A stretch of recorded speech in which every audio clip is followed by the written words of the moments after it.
Hi everyone, it's Tony from Talks with Tony. I've been looking forward to this. I was wondering whether I did it individually or as a group, but I thought we got three very contrasting characters, outspoken characters, who all love Malaysia and who all have a global presence and have tremendous experience. And most important, why I brought these three gentlemen together is they all care. They could all forget. They could all move on and just they have enough money to live their own life and do their own things. But they care. All three of them are deeply involved in helping people, deeply involved in charity, from dishing out food to giving out loans to giving free legal advice.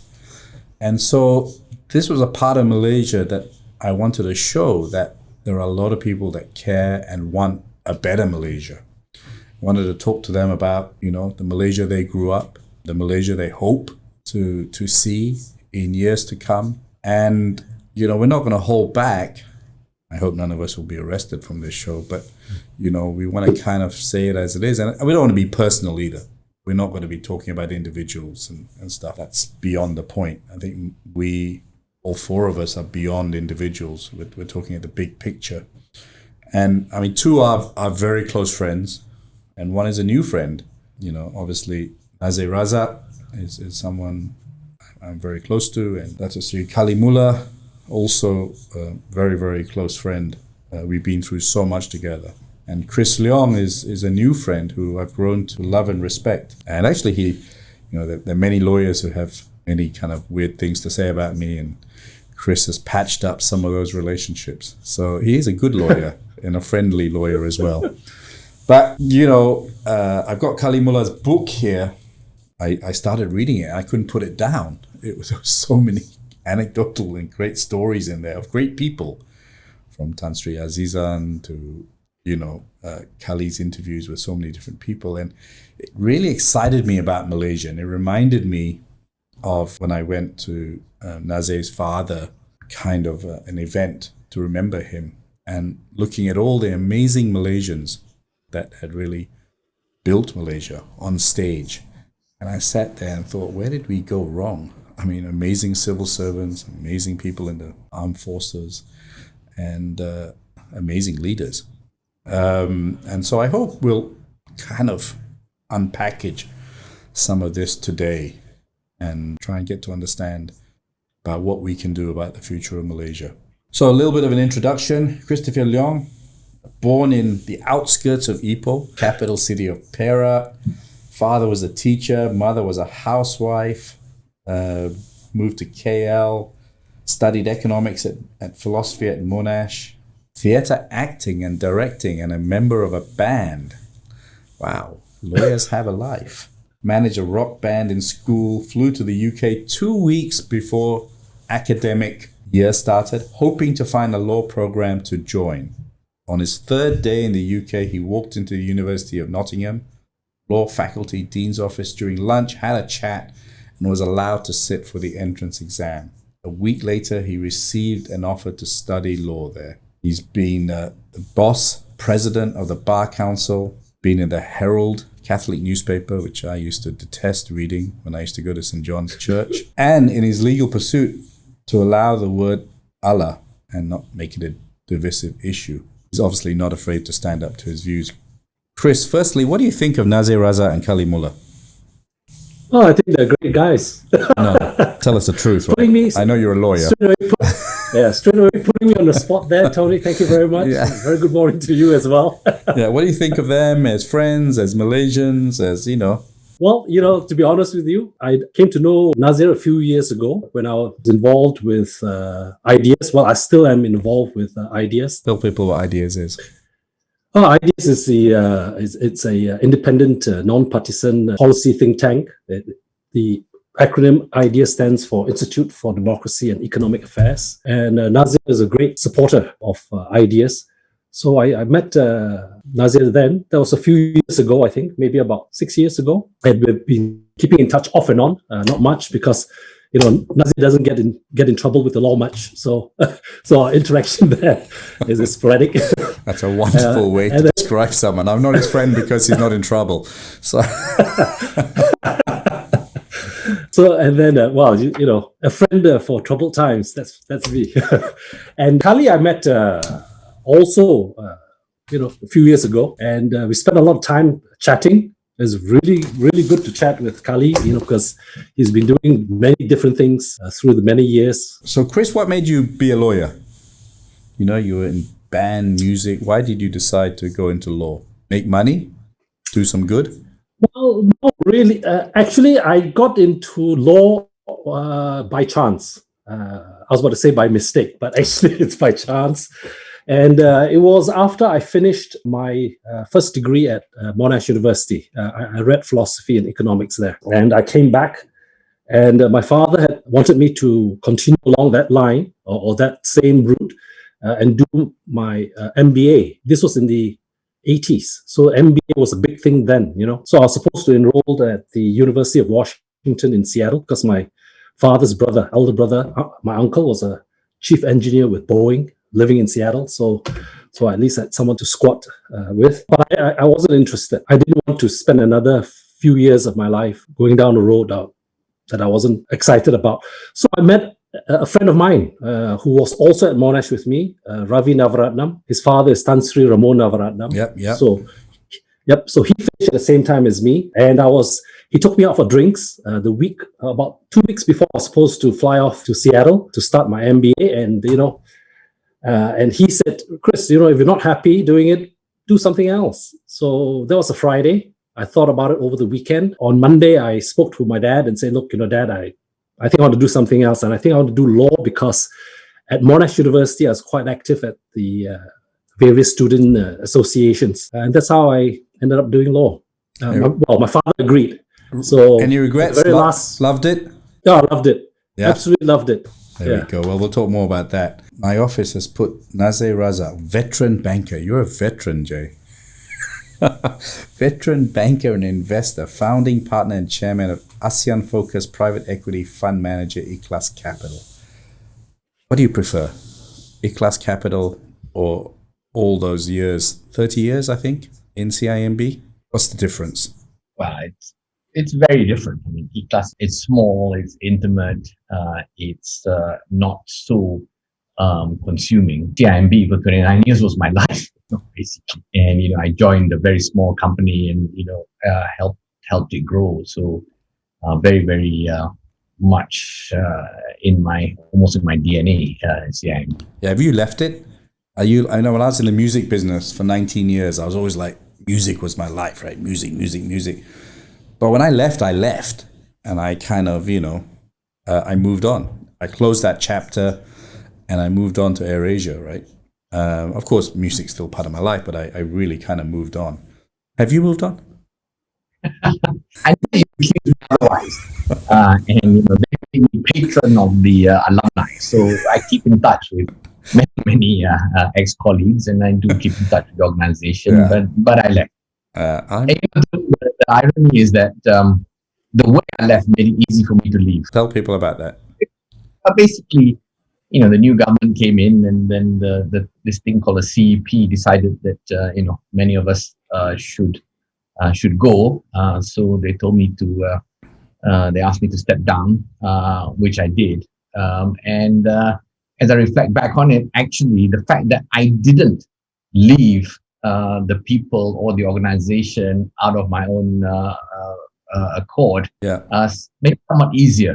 So I didn't feel like I abandoned anything. Right. I didn't have a choice. So you should thank them. But after 29 years, and Kali has gone through some of these things as well. After 29 years at the bank, how did you feel to be told to leave? Well, it was a wrench. I felt it wasn't right. But then again, it's not mine. It is I guess ultimately it is controlled by the government through shareholding, and the government of the day had absolute right. If they felt that I should go, then it is their prerogative.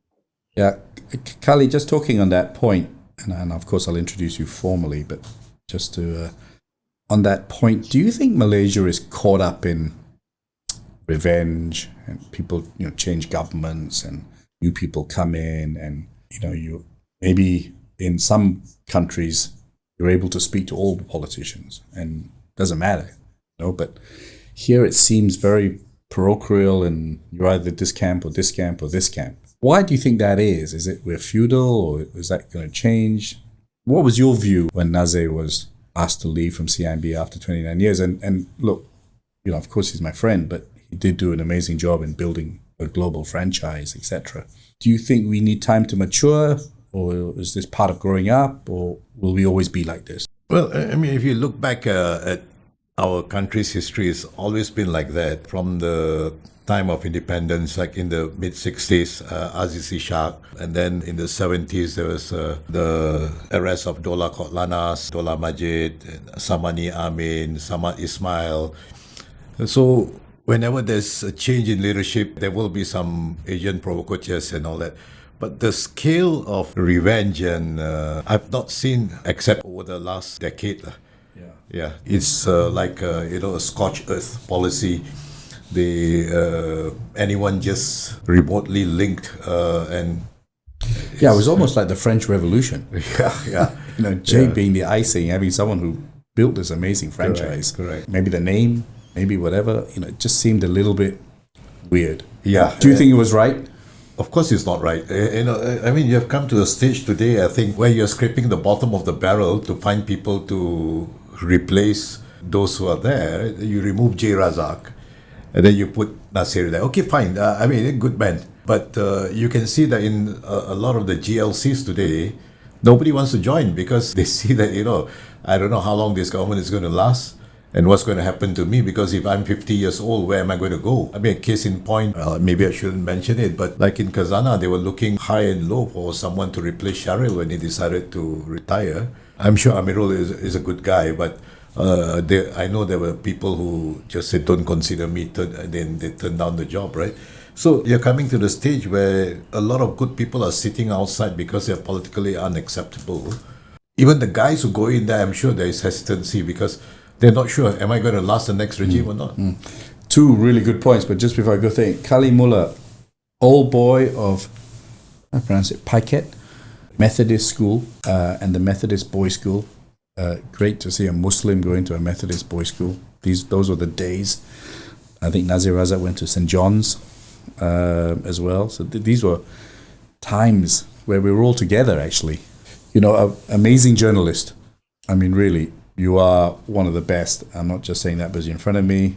Banama, editor-in-chief in the Straits Times. A controversial time for you to be editor-in-chief in the New Straits Times.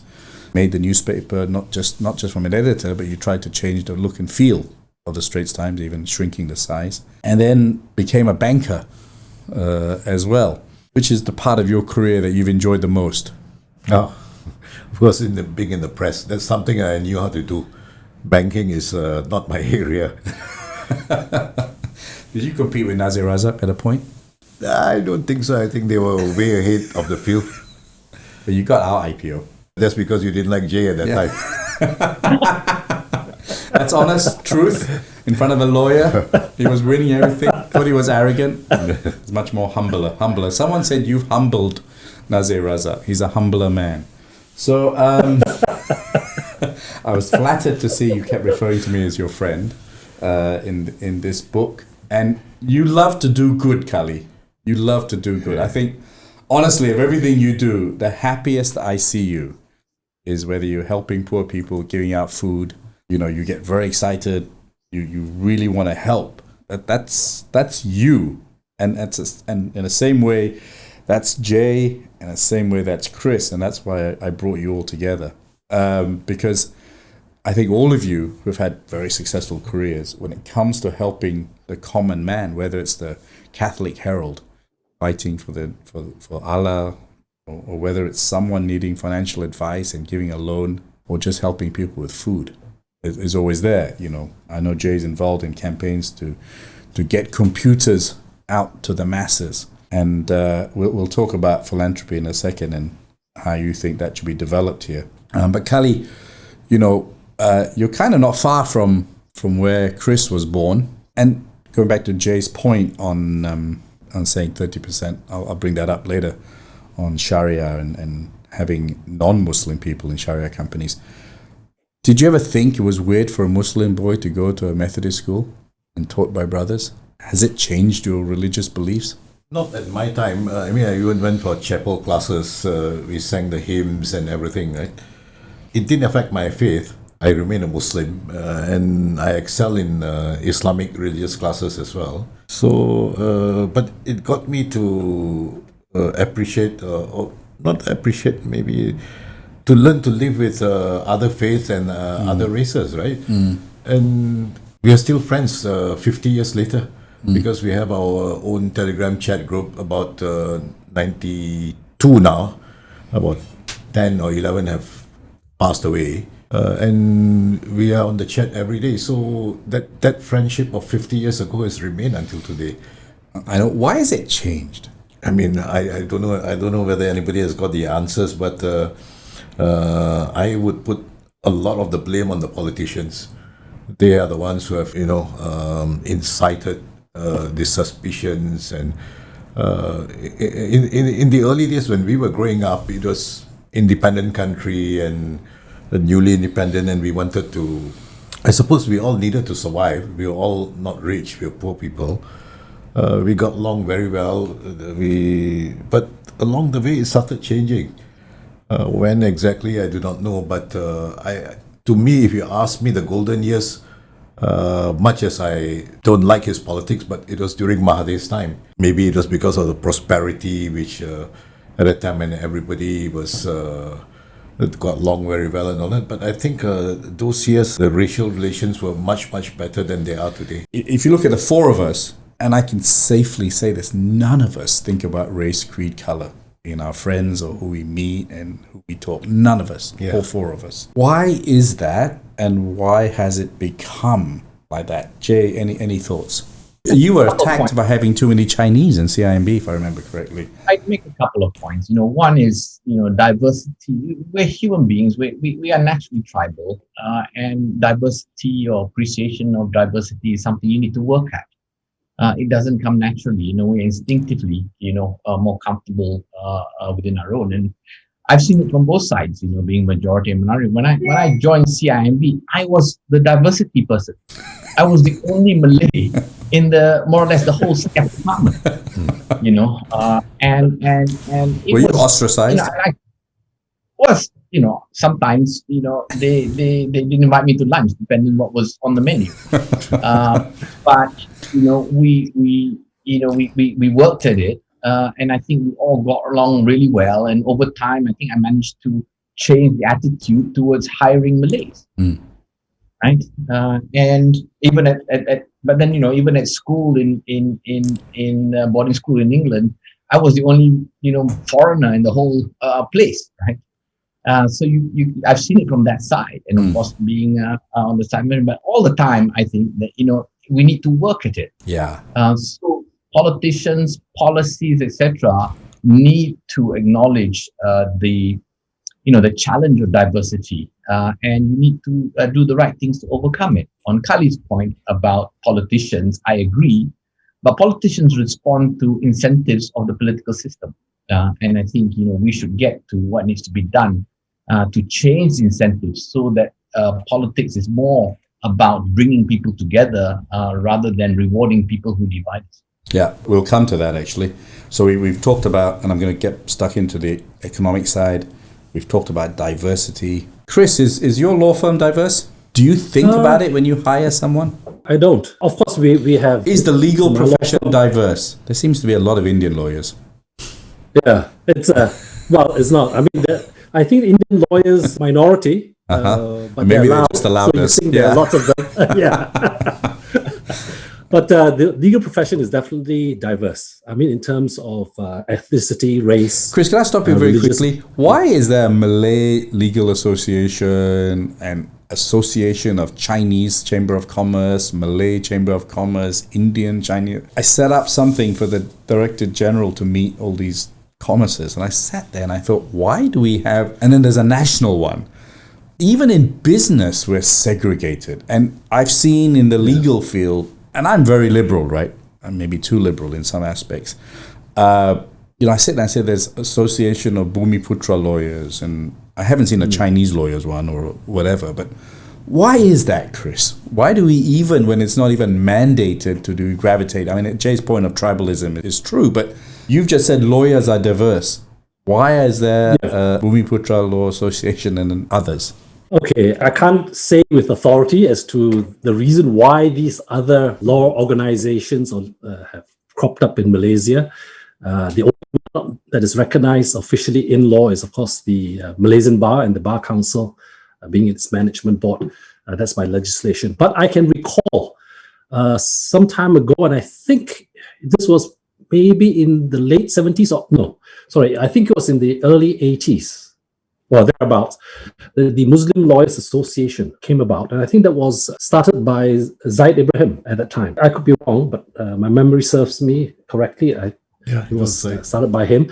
And I think it's partly because, one, everybody wants a piece of the pie. And because they want a piece of the pie, they want a platform that comes about. Very often, once that happens, then other groups or other interest groups within the umbrella are saying, oh, so why can't we also likewise do so? And then that came up after that, the Catholic Lawyers Association. There's a Catholic Lawyers Association? Yes, there's a Catholic Lawyers Association as well.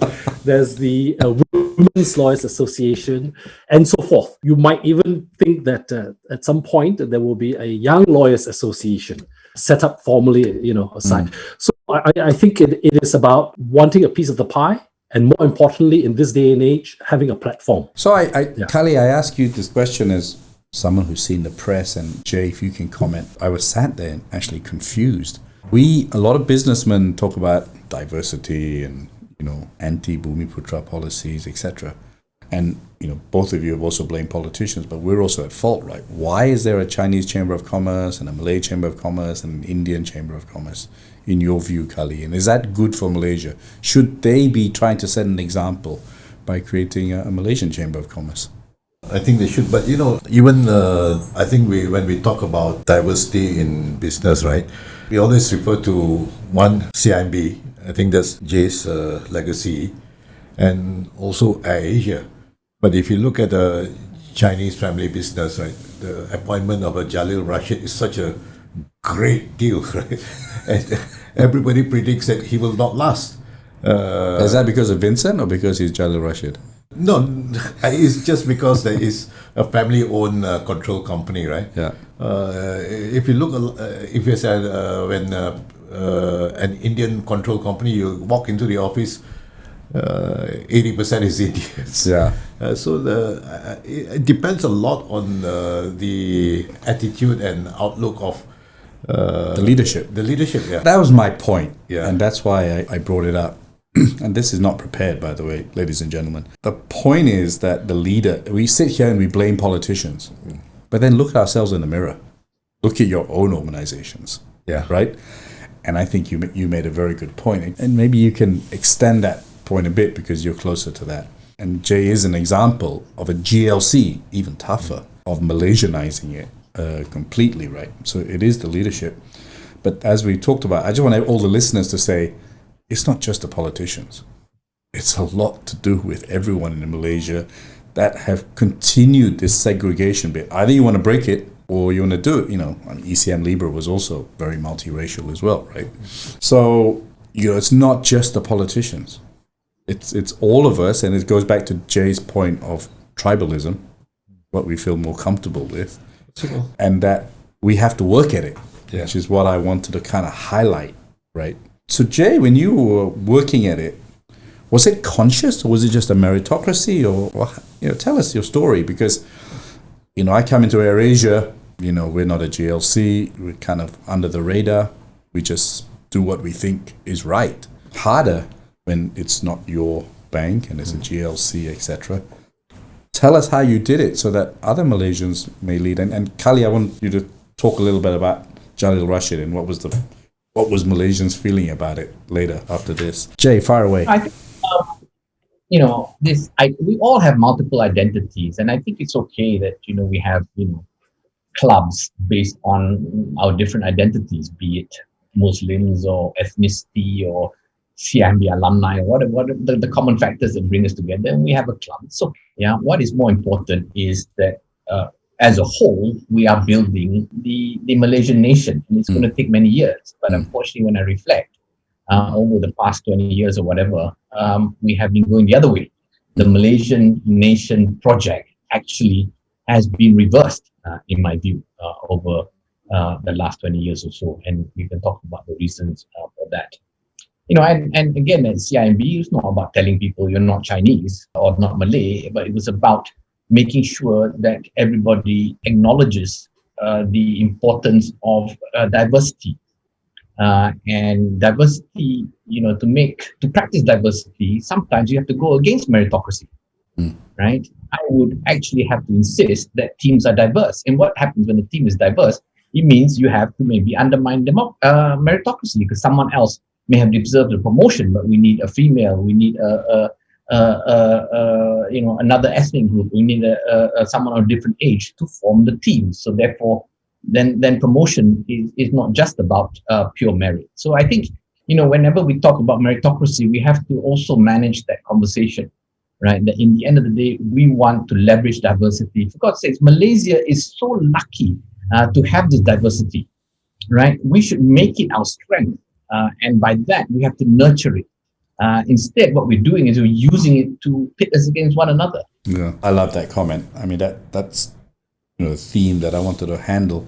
And I mean, Kali, you came out really strongly in Instagram. I mean, Jalil is a polarizing factor for many reasons. I think Vincent Tan, I salute him for doing what he did, right? Whether it was a conscious decision of, I'm going to have a non-Chinese there or whatever, but I think he just took someone who he thought was good. He didn't look at his ethnicity or whatever, and he broke the norm. Would we see that in public bank? And so that is something, would we see public bank doing what Jay did or Hong Leong or whoever, right? In my day, my father automatically went to United, I think it was called UAB, United Asia Bank. Yeah, he Indian is an Indian. He was first account. I used to remember going to the middle of town, Indian Overseas Bank. Yeah. And then they merged all the Indian banks into UAB and was in the Regent Hotel, I remember correctly, opposite Sungai Wang. And then Jay took over it. And it became CIMB in the end. So, but even in my father's age, where we were much more, he would not go to another bank. It had to be Indian Overseas Bank, right? And then UAB. So, I just want to say that, I just want to open it up, that it's also we have to work at it. Jay's made a really good point about working at it. And so Kali just was, Vincent very well, and, that whole thing. And in some ways, we were at a birthday party where some people were actually saying, Robin was replaced and etc. And so it was quite complicated for Vincent. It was, putting a non-family member above his own son. Yeah. So, and we need things like that. Yeah. To be honest, we need to shake the tree. We need the Nazir Razaks to shake the tree. And I'm going to come to that. Malaysians don't like to shake the tree, or are too nervous to shake the tree. And when I think all four of us have shaken the tree, we have a lot of animosity against us, right? But tell us about how you thought. You obviously were excited. You posted a very long Instagram post about Jalil and Vincent Tan, and how you think that's good for Malaysia. Well, Tony, I mean, coming back to the point, I was at a dinner once, all these corporate tycoons, I think everyone there. And Casey Cock was there, Jay's colleague, and they were talking about CIMB. And Casey was saying how hard Jay Razak works. You come 7 o'clock in the morning, his car is there. And when you leave in the evening, he's still there. And he was going on and on. I don't think he was looking for a promotion because there was nobody from CIMB there. But there was one of the guys at the dinner didn't realize that I was there at the dinner, because I was the only non-Chinese at the dinner. And he said, if their people work as hard as him, then it's difficult for us to make money. And suddenly the host, it was held in Tropicana, so you know who the host was, look at me and I said, hey, Kali is here. So, yeah, but is this basically this attitude which has built up over the years? I think, and then when I talk to some of them privately, because they are my friends, I talk to them, I say, why don't you have more diversity, more Bhumiputras and Indians in your companies, like this Chinese businessmen, for example? They say, oh, the Bhumiputras get jobs easily in the civil service. We don't get jobs in the civil service, and we don't get jobs in the army and the police. Our promotions are stifled, stuff. So we try to do as much as we can for our community. So it boils back again to the policies which are set by the politicians. So coming to Jalil, I thought that it was groundbreaking in a sort of way, because it hardly ever happens in our corporate culture that family-controlled company will appoint. I mean, they tried with Malik Marikan many years ago, and after he left Arab Malaysia, he joined Khoo Kay Peng Mui Group. It didn't last. I mean, he was one of the brightest guys we had at the time, right? So it was an experiment which didn't last. So people are looking at the Jalil experiment. I would put it as an experiment to see whether it works out. And already you can see the last few weeks, some negative articles have been coming out about Jalil's tenure in the group. So I really hope that for the sake of the country, that Jalil succeeds in his job, and Vincent backs him up, the shareholders back him up. Well, kudos. I mean, it's really good. I mean, I'm enjoying it so much, hearing all the views, because you sometimes just hear one view, right? And stuff. Jay, as a corporate man, why is there still a Bhumiputra issue? 70% of the country are Bhumiputras. If I own 70% of a company, it's game, set, match reality, right? Why is it still such an issue, do you think, now? I mean, we've had, since the NEP was started, and I know you're very public to say the NEP should be over, but why are people clinging on to it? And has the NEP worked? Well, your father was the architect of it, or one of the architects. Yeah, I mean, it's a long answer, Tony. I mean, basically, the reason why the NEP perpetuates is because of vested interest, right? And as soon as anyone tries to reverse it, the vested interests mobilize, right? They mobilize political support against it. And, Najib tried with his new economic model. And the core of the new economic model that was drafted was a new form of affirmative action, right? A needs-based affirmative action. And, he could never implement it. It sits on the shelf. Immediately when he put it out, they attacked him. And so instead of pursuing the NEM, he ended up pursuing the ETP, which was a whole bunch of mega projects instead, right? And forget about the structural issues because it was too difficult.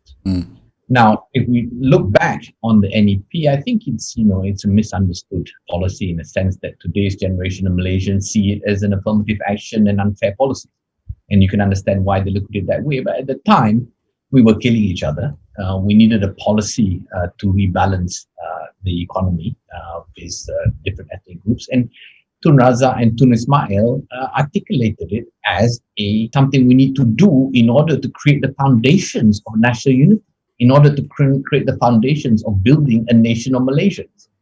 Yeah, so in a way, actually the NEP, far from being something to divide, actually it was meant to bring us together in quick time. Right? Because unless you corrected the economic foundations, they felt we couldn't come together and build this new nation. Yeah, so of course, what they didn't figure out, and with due respect at that time, it was an experiment. They didn't know how it was going to go.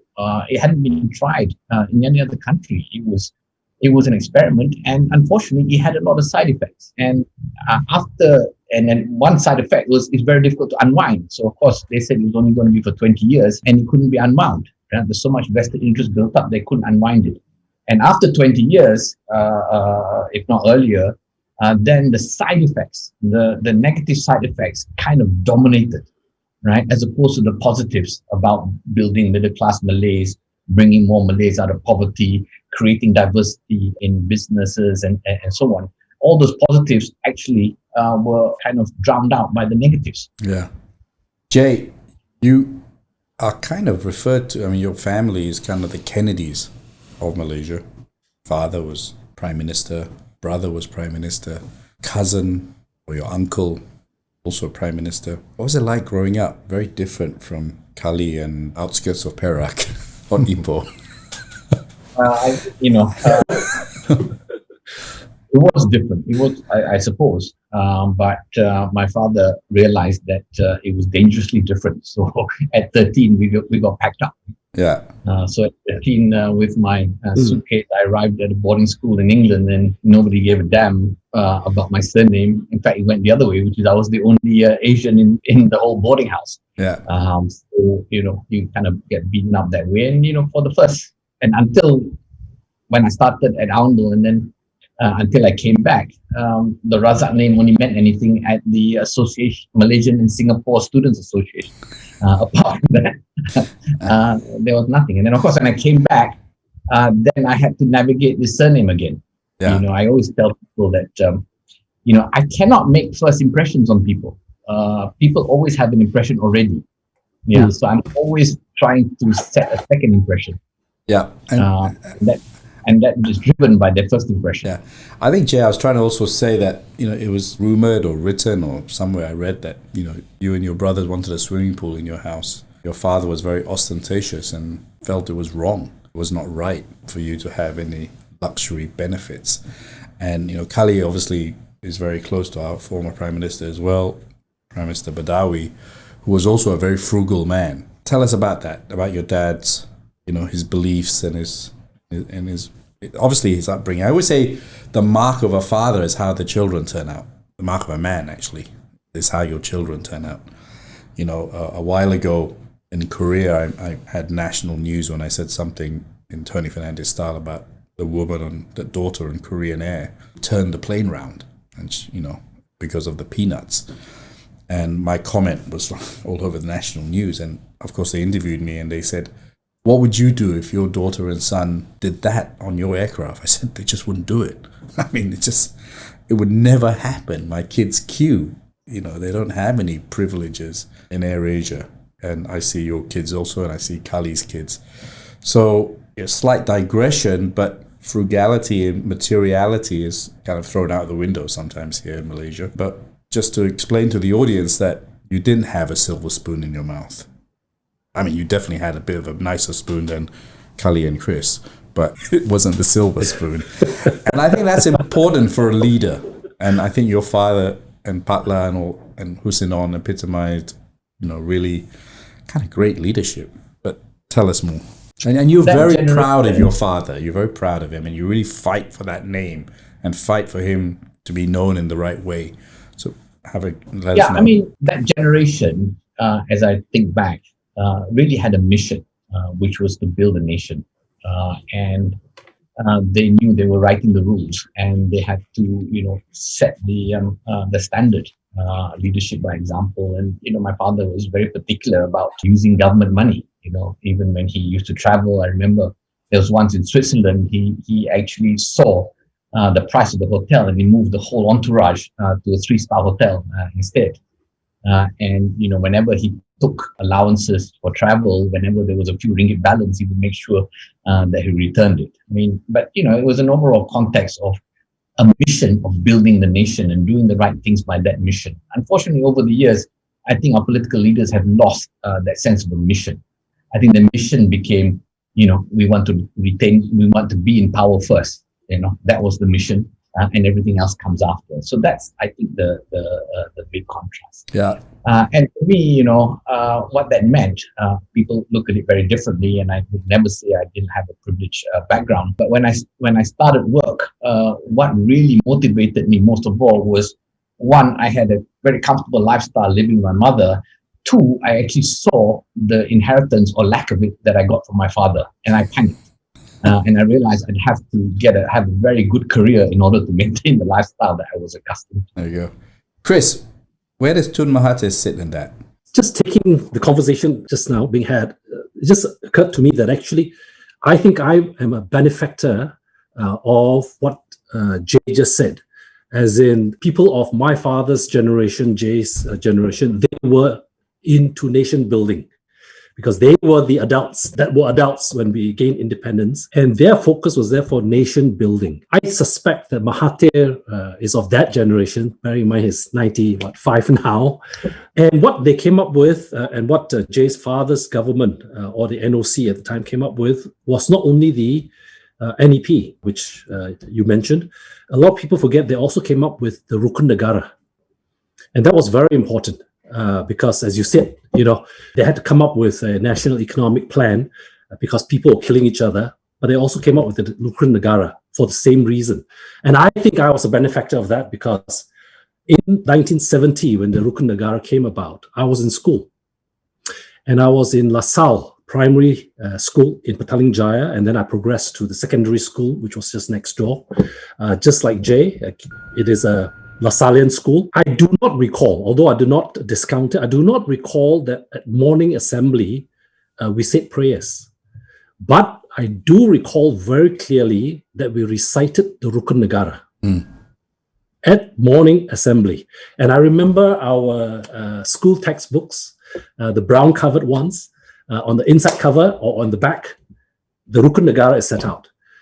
So I grew up being fed constantly and subconsciously on the values of the Rukun Negara.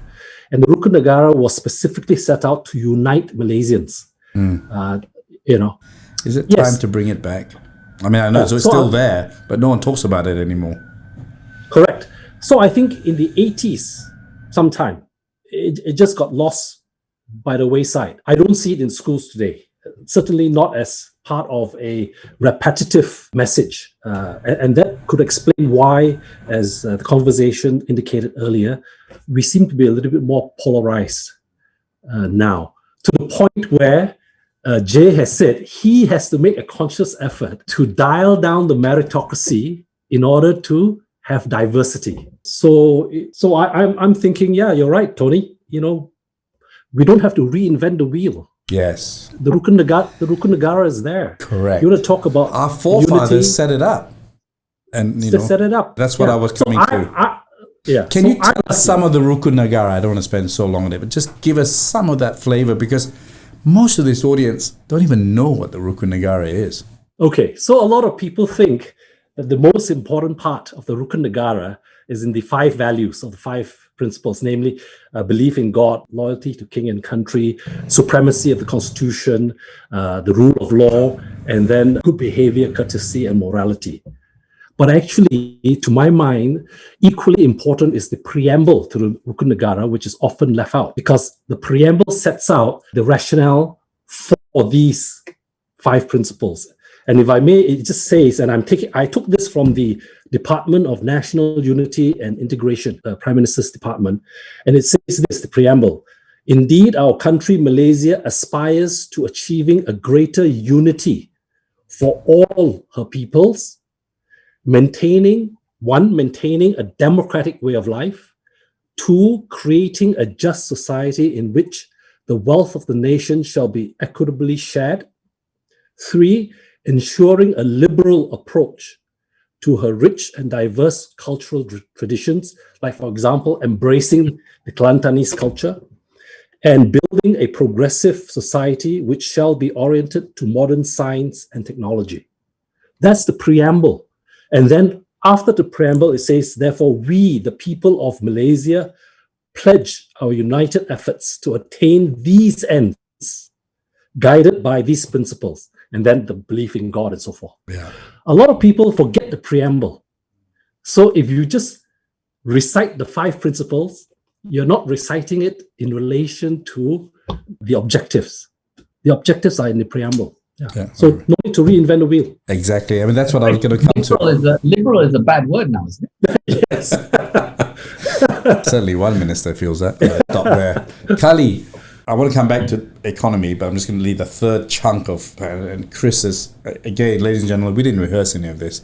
I'm thrilled that Chris has the Rukun Negara on his table. I knew you would test me on it, Tony. But I wanted to come, my point of this was, it's there. It's just like the American Constitution. They wrote it and it's such a great piece of work and it's still being relied on. Our forefathers did a great job. There's a lot of good stuff there that we need to bring up. Khalid, has parliamentary democracy failed? In our country. Yeah. Well, I mean, worldwide, but we're talking about our country. Worldwide, yeah.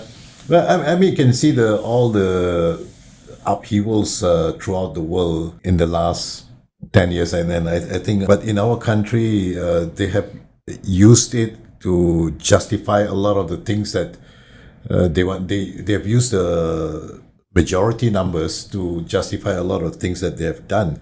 Separation of power. Yeah, separation of power. And when you say that our leaders initially, they did a great job, what I would say is that they had the right intentions. They had it in their heart to do the right things. Of course, they made mistakes. And some of the mistakes, we are paying for it in the later years. But to a T, I think almost all of them had their heart in the right place. They wanted a united Malaysia. They wanted a great country. There was Tunku Abdul Rahman, Tun Razak, Khairi Johari, Siu Sin, Sambantan, Manika Wasagam, and all that. You name them. I mean, all these guys they laid groundwork for a great Malaysia. I love that point. They had their heart in the right place. Yes, they had their heart in the right place. I mean, after May 13, which happened, I suppose that's because of the mistakes they made, and there was so much inequality. And May 13 happened. Like Chris said, they introduced Rukun Negara, and I think, Chris, you might remember, Jay was too young at the time, probably. He was just a baby. They had this Muhibah campaign where they would take, like a school like ours, they will take the whole Form 1, for example, or Status 6 to go to the Porte High School, which is an all-Chinese school. And then you come across these guys, you're meeting them for the day, you're from morning till evening, and you don't even know, you don't even speak the language, some of them don't even speak English. So these were Band-Aid measures and all that, but they tried. They tried, and I think in us, it sparked a little bit. I mean, for me, it didn't make much difference because my school was multiracial, right? But for the other school, it would have made difference that they say, hey, there's an Indian guy here, there's a Malay guy there. Yeah. But then they found out that even the Chinese guy doesn't speak their lingo. Yeah. I think that's what I wanted you to touch on. Yeah. They had their heart in the right place. Yeah, they had their heart in the right place. Jay, you've spoken a lot about this, and you're pretty learned about this. What is wrong with our parliamentary system, and is there a better way going forward? Well, I mean, firstly, our version of system, parliamentary democracy, is basically one that was decided because we were a British colony and we inherited this system from them and we tried it. It didn't work. It was not quite suited to our plural society and it broke down in 1969, right? And of course, then the system was then recalibrated with Rukun Negara, but also with sedition laws, with new economic policy, and of course with the creation of the Grand Coalition called Barisan Nasional. So we actually tweaked the British democratic model that we had. The question is that tweak or major revamp, kind of we call it tweak, something that still works today? So I would contest that this system, that the kind of Malaysia 2.0 system that we introduced in 1970, kind of worked for a bit, but is no longer working now, or it hasn't been working for some time. And, it's time for us to basically look for 3.0. And if we, to the extent that, there's so much that our founding fathers left behind that we can actually ride on, I am arguing that we should go back to what we did in 1970, which is the deliberative platform to sit down and redesign and design Malaysia 3.0, right? A new system. And when you look at this systems are very important because you talked about the importance of people with the right heart and so on and so forth. Well, I always recall I had a branch manager in Indonesia, and he was the best. He was so honest. He was so good. And then suddenly we discovered that he was suddenly stealing a lot of money. And then, of course, we had to fire him, blah, blah, blah. But when we looked into it, he was stealing the money because his wife had cancer. I mean, what is the moral issue here? Well, one is nobody, very hard for anyone to say whether he was definitely right or wrong. But the fact is, people change. Yeah, good people become bad. Yeah, bad people become good. But the way to protect the system is to create the rules, the right rules, so that we govern it properly. And that's what I think is missing. So the system, Malaysia 2.0, was a little bit too reliant on people with their heart in the right place. What would you do in 3.0? National assembly of people like an island as a consultative so we panel? would have a national assembly like we did in 1970. 1970, they had 67 of the best and the brightest debate on this new system. Today, I don't know what the number is, but certainly when you look at the system today, there are many things we can explore. There's been tremendous innovations in democracy across the world that we can explore. Look at the electoral system. We have this first past the post system, which is actually very divisive because I can, if my constituency is 90% Malays, I should go and be very Malayu first in order to win the election, right? And if I'm in urban, I'm very Chinese, then I will just champion the Chinese issues. Why don't we have mixed constituencies? Why don't we have proportional representation in some form? So electoral systems is something we can look at. Then two, the other important one is referee for political competition. We don't have a referee. Today, the referee is actually controlled by the winners. Yeah. Right. If you're playing a football match, right, the winning team basically takes charge of the referee. Yeah. Right. If you think of the referees in our system, is basically the MACC and the Election Commission. Should we not really make them truly independent and they can really referee political competition? If, those days, I remember a few years ago, they had this political funding reform. I thought it was a complete waste of time. How can you expect political funding reform, which in a sense is transparency about your political funding, to be done at a time when, the incumbent government is in control of the referee, right? It's impossible. Right, the opposition will never be transparent. So separation of power. Yeah. So we need this independent referee, and Malaysia can innovate a democratic system that suits its own. Yeah, Chris, you're not a businessman. Well, you're not supposed to be, but you probably are. No, I'm not. I'm bad at business. You probably are looking at your bills that I receive sometimes from you. So, why do we have GLCs? I obviously am very outspoken against that. And then you bring up the politics in GLCs. I mean, Kali at the beginning of this interview was saying people are worried about taking a GLC job because they don't know who the next government is, etc. Why does government need to be in business? Shouldn't government facilitate business? I get it. Some projects, and that's why we have Khazanah there probably, that no private entrepreneur would do. Maybe a government organization needs to go out there and build electric charging stations as we move to electric cars, etc. Right? But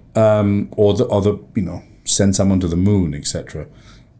Richard Branson just asked me to give him a message of good luck to go into space. But isn't that the start of a new Malaysia for a truly separation of economics and politics? You're asking me that, Tony? I am, Chris, because we're all, the rest of us are all kind of conflicted. Yeah. Well, Tony, I would say one, when you ask me to participate in this, you say, oh, it's just a very casual chit chat. But actually, in the space of 5 minutes, you introduced two really huge, big topics. Okay, first, GLC. Well, I lied. GLC, yeah, you did. Like you do all the time as a lawyer. You'll be one there. Well, okay. I think GLCs are not necessarily a bad thing, but it can be a bad thing if it is a permanent feature.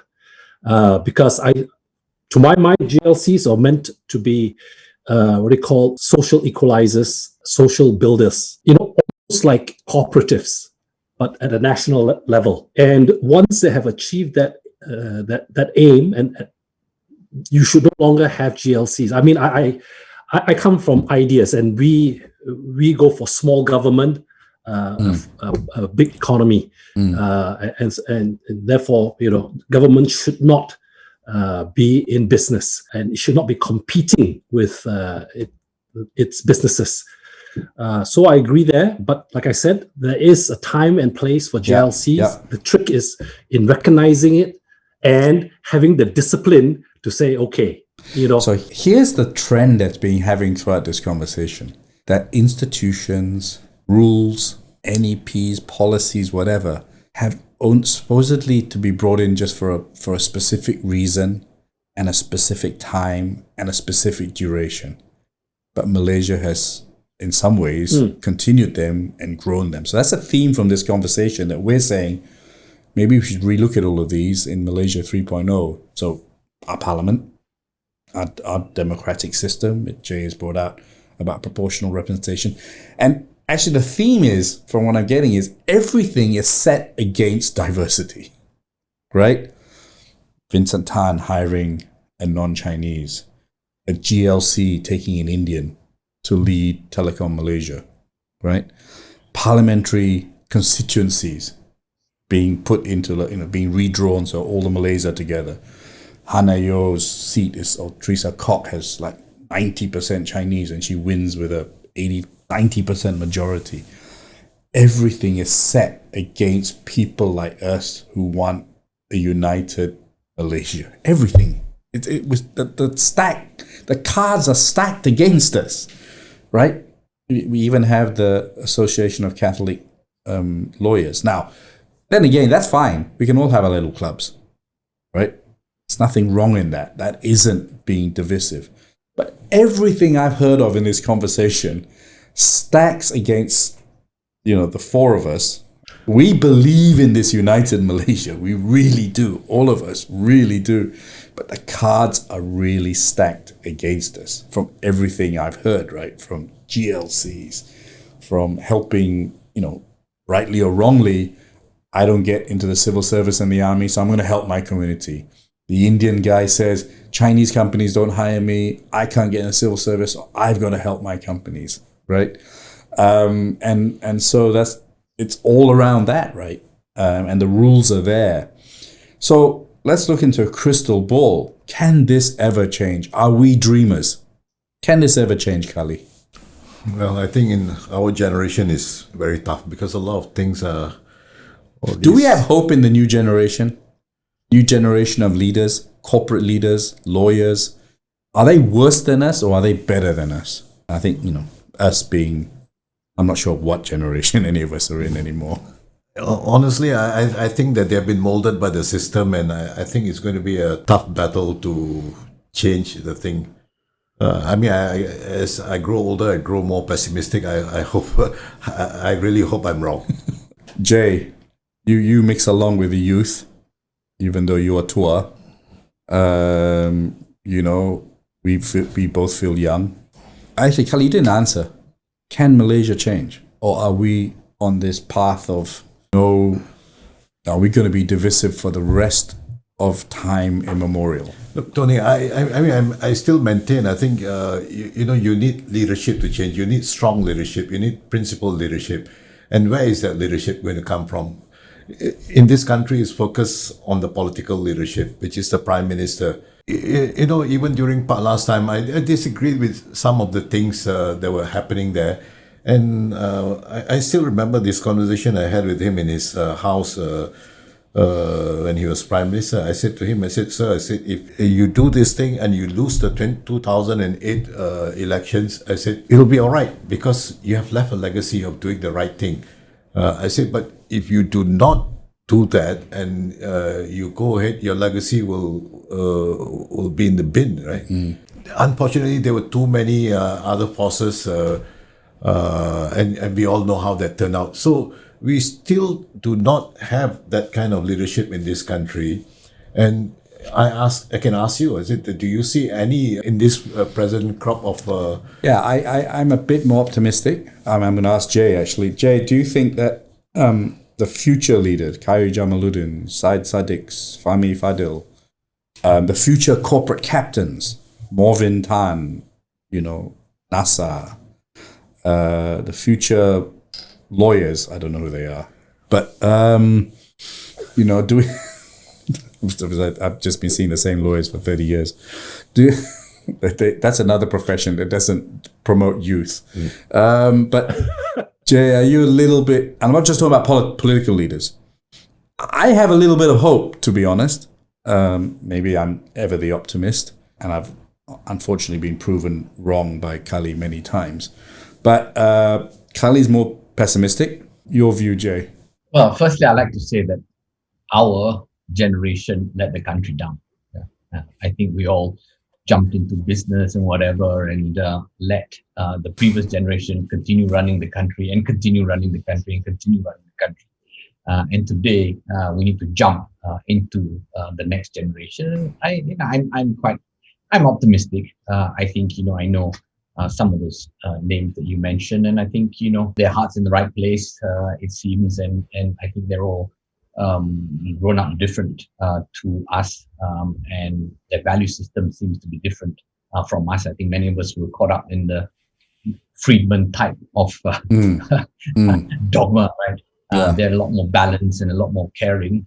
But I would say this two things. One is, I go back to people change, so we mustn't let the system eat them up. Correct. Too many good people go into this. Actually, many people go into the system. They start off good people, and then they go into the system and they realize they've got to bend the rules a bit in order to survive, and the end justifies the mean. Then after a while, they end up bending the system in order to protect them being caught for bending it the last time. And by the end of the day, they completely bent themselves. Yeah. Right? So many good people have gone down that route. Two, I would say that they should actually realize that this system cannot be changed piecemeal.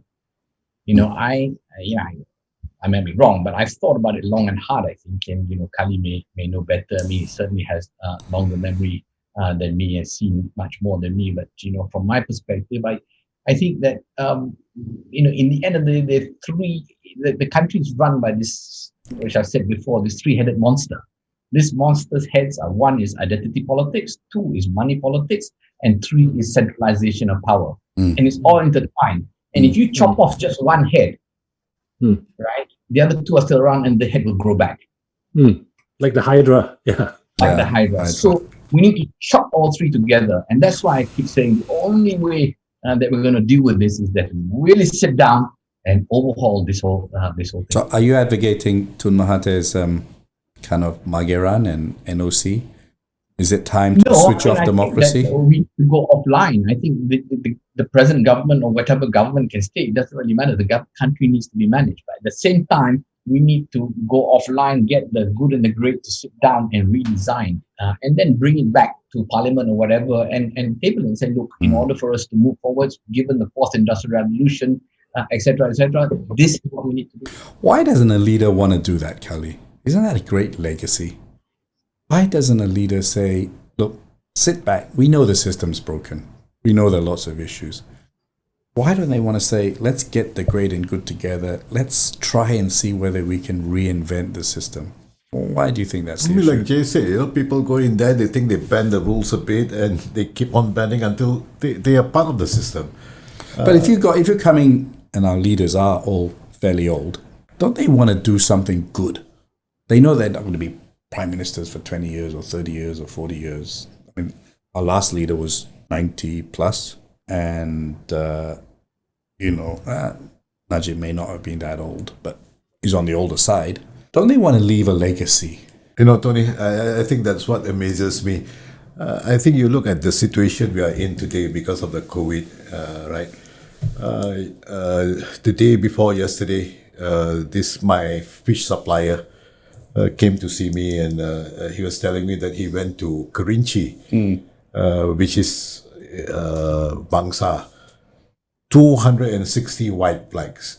And he did quite believe that all these guys were suffering. So he went into one of the flats and he opened up the fridge, and there was nothing there except for bottled water. Kids were going to bed hungry and stuff like that. So since last year when the pandemic started, I've been talking to the people that I know in government, ministers, senior officials and all that, and telling them, look, the social safety net has, you got to make sure that, what have they done? They have got their double dose vaccination and all that. They don't even go and visit the people. They don't even know how people are suffering and all that. So it comes back to, you wonder, why are they not looking after the people who elected them, right? And you can't understand why a 73-year-old man who is the prime minister of the country is not aware of this? Doesn't he want to leave a legacy? Because at 73, how much time do we have left? At me, 64, how much time do I have left? I want to do the good things. I want to change, like Jay Raza said, from bad to being good. I mean, all of us have cut corners in our life, but you want to do the right thing for your people and all that. And especially you as a politician, you as a corporate leader. And it amazes me that these people don't have that conscience to do that. Because if they were doing it, it'll be all over their social media. It'll be all over their, the newspapers and everything. Oh, I'm doing this and all that. Instead, you don't understand a lot of things they're doing. So I am really we're confused. That's the message we're giving out. We want leadership. Yeah, we want leadership. We don't have it. We want leadership. Yeah, we don't have it. Chris and Jay, we're coming to an end. I mean, we could talk for another 5 hours. There's so much good stuff here. Social net. Kali's just mentioned it. I've seen both of you guys talk about the social net, social safety net. COVID has exposed our talk about politics, talk about race, talk about GLCs. To me, the biggest issue in Malaysia is the safety net. And we as a nation have failed. And Kali's just said it. COVID has exposed the lack. And all of us are well to good, some of us better, like Chris, because even in a down economy, people still need lawyers. People don't fly in COVID. But I wanted to end on this because all of us are doing our bit. We don't go and publicize it. We just do it, right? And it shouldn't be about publicity. But my strong feeling is the safety net has failed and COVID has exposed it, whether it's in the health system, etc. I've never touched on education because that's a long, long topic. But I just wanted to end on the safety net. Chris, your views. How can we change that? How can we change that safety net so if another COVID comes along, there isn't white flags out there? I think, Tony, there are actually three things that afflicts us now, which requires our attention. As you say, one is health, second is education, third is livelihoods. Nothing else at this point matters. The politics that's going on, really, the only people interested in that are the politicians. So we have failed with regards to our social safety nets for these three areas: health, education, and livelihoods. Partly, I think, and it's a combination of things that has accumulated over the decades. It is not just now, as you said, we see it now because COVID has exposed it, but it's the result of decades of, for example, leakages, decades of avarice. As Kali earlier said, those in power are in power and stay in power to advance their own interests or their sectorial interests. They're not nation builders like from the days of Jay Razak's father. Those were nation builders. So I think it's a combination of these things. Certainly there's a failure in our social safety net. Yeah, definitely. Yeah. Thanks, Chris. Jay, what can we do? Well, a few things. I mean, you mentioned about philanthropy that we do and we don't talk about it. I think it's true. But, stuff like what Kali has been doing in Chowkit and so on, those are the things that people should know so that we can copy. Right? I only found out about the work he does by accident. I think, it's good to show people as models. Two is I agree with you in terms of social safety net, of course, and I think, across the world, the new normal will be about, wider social safety nets right across the world. But, we have an immediate danger, an immediate need. And here, I've just been talking to parts of the government this morning because do you realize that, I want to lend people money zero interest. Right? I just want to lend people money zero interest because people are suffering and their businesses have to close for 6 months or whatever. So, but I'm at risk of breaking the money lending law. Right? Yeah. Why do we make it so difficult if we just want to lend people money, no interest, to help them? Yeah. But there's laws everywhere. I've been told, right, I'll get into deep trouble if I lend people money even without collecting interest. So somebody needs to look at detailed stuff like that so that we can help Malaysians can help Malaysians without worrying about silly things like that. Two is I think it's right that Ministry of Finance talks about capacity in terms of what they can do, etc. But there's flip side to the capacity argument is government income, and why are we not ramping up government income by reviewing the tax system? I got a lot of pushback when I said that there should be a windfall tax, particularly on the gloves industry. They all got very upset with me and sent me all these nasty messages. Typical, whenever people get upset with me and say, "Oh, why don't you go and help find the 1MDB money?" Then the other thought I have is in terms of the other day I mentioned is capital gains or wealth tax of some form. All these things need to be done now, and that will increase the capacity of government to do the social safety net eventually, but also in terms of its direct distribution now. Yeah, I think, look, we've almost been talking 2 hours and we could talk another 5 hours, but we've got some common trends here. Number one, system needs to be fixed, right? Number two, strong leadership. Leadership with a heart. And number four, that heart has to come for all Malaysians, a safety net. And it's that Hydra thing, right? If you raise more money but you don't spend it wisely, then, if I have to give up 80% of my wealth and it's going to go into that safety net, that's great, as long as I know that's happening. So it comes back to, I wanted to end on this point for me before I ask you to give final words. We need to all get together. Just 1.5 hours, the four of us have sat together. So many good ideas, from the Rukun Negara to a lot of historical points to economic points to multiculturalism. It's time for the right people to sit together and debate our nation and give ideas to the leadership about which course it is. Of course, then it needs strong leaders with the right heart, etc., etc. But we all vote, and it's time, if we can, to make our vote count. But there is so much good stuff. Chris, optimistic, pessimistic for the next 10 years in Malaysia? Let's say 20 years. I'm pessimistically optimistic. That's so typical of frigging. I had to throw that back at you, Tony. 1 decade is too short a time. Definitely. Even my lifetime is too short a time when you're talking about the state of a nation. Yeah. So if we say 10 years, I'm pessimistic, but hoping for better. Yeah. Kalimullah. Certainly, Yeah, sorry, Chris. Carry on. No, it's just what you said earlier, whether the new generation is going to be better than the next generation. I think it's not about being better. I think each generation will be different. My generation different from my father's from theirs, and therefore our children's generation will be different from us. So I'm optimistic that in the mid to long term, we will do better because we're talking about a lifetime of a nation. Okay. Thank you, Chris. Kalimullah. I'm pessimistic, like I said earlier. Okay. Nazir Razak. Honestly, I'm pessimistic, and I'm going to work hard at becoming optimistic. And I think that, think about it. 4 of us, over 90 minutes plus, have come up with a lot of ideas, etc.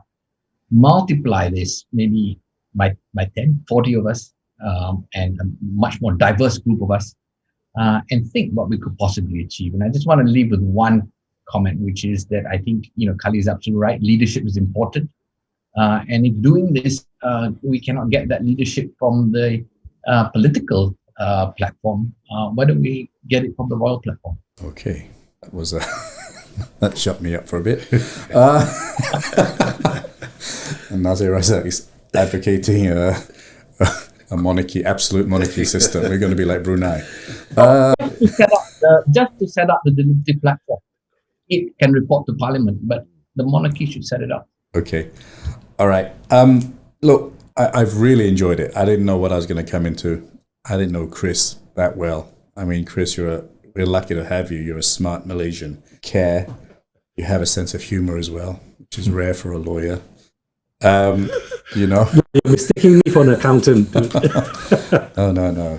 I missed you up for Lim Chi Wee, who is now my friend officially, thanks to you. And Kalimullah and Jay, all of you have had parts in bringing us back if we ever were astray. But I wanted to say that, there's been some really great points. I have to edit this well, but there's some really good points. And I'm going to send this to many leaders, from the Rukun Negara to those with heart, to, an overhaul of our system, the Hydra, etc. And I want to leave on Jay's point, to be honest. I'm a realist, so I'm a little bit pessimistic, but I'm going to work hard to try and change that and make a better Malaysia. If we give up now, then we're all doomed. We must never give up. That's my final message to everyone who's listening to the show. I am always, I'm sure, irritating to many, like saying, be positive, be positive, be positive. And when there's sometimes nothing to really look forward to. But if we give up, then what's the point of living? God put us on earth to make a difference. And so I love that bit from Jay, Nazir, where you have so many names. Dr. Sri, Nazir Razak. I think I'm on the side of, I think all three of us are there, just the lawyer put it a little bit differently. We're all a bit pessimistic, but I think we're all going to not keep our mouths shut, and we're all going to try and make Malaysia a better place. And I urge everyone who's listening to not give up and be positive. And if you do give up, come to Kali's restaurant at Pietro. And that's a den of pessimism. Okay. Actually, Tony. Yeah. Tony, I don't know, since this is not live, I don't know whether I'll just read you an excerpt from Tunku Abdul Rahman's speech during the Declaration of Merdeka, and maybe you could use it. Yeah. And I'm just using parts of it. And he says, "But while we think of the past, we look forward in faith and hope to the future. From henceforth, we are masters of our destiny, and the welfare of this beloved land is our own responsibility. Let no one think we have reached the end of the road. I call upon you all to dedicate yourselves to the service of the new Malaya, to work and strive with hand and brain to create a new nation inspired by the ideals of justice and liberty. Let us unitedly face the challenge of the years, and so, with remembrance of the past and with confidence in the future, under the providence of God, we shall succeed." And those are the words spoken on the birth of our nation. I think that we should recall them as we go through these very challenging times. Yeah, very, very powerful, Chris. I had goosebumps listening to that. I never heard that before, to be honest. And that gives us all hope. I will edit it and I will end it, and I'm certainly going to post it on my Instagram. Gentlemen, thank you for giving up so much of your precious time. I hope you enjoyed it. And I hope we make a difference. I hope people will listen to this. I hope people will be inspired to this. I hope people won't give up. And that if we care about our country, which we all do, and everyone listening, that we won't be pessimistic. And while we have pessimistic opinions, we will use that pessimism to turn it in that energy into optimism. Thank you very much for being part of this show. And it's been a lot of fun. Appreciate the honesty. Thank you very much.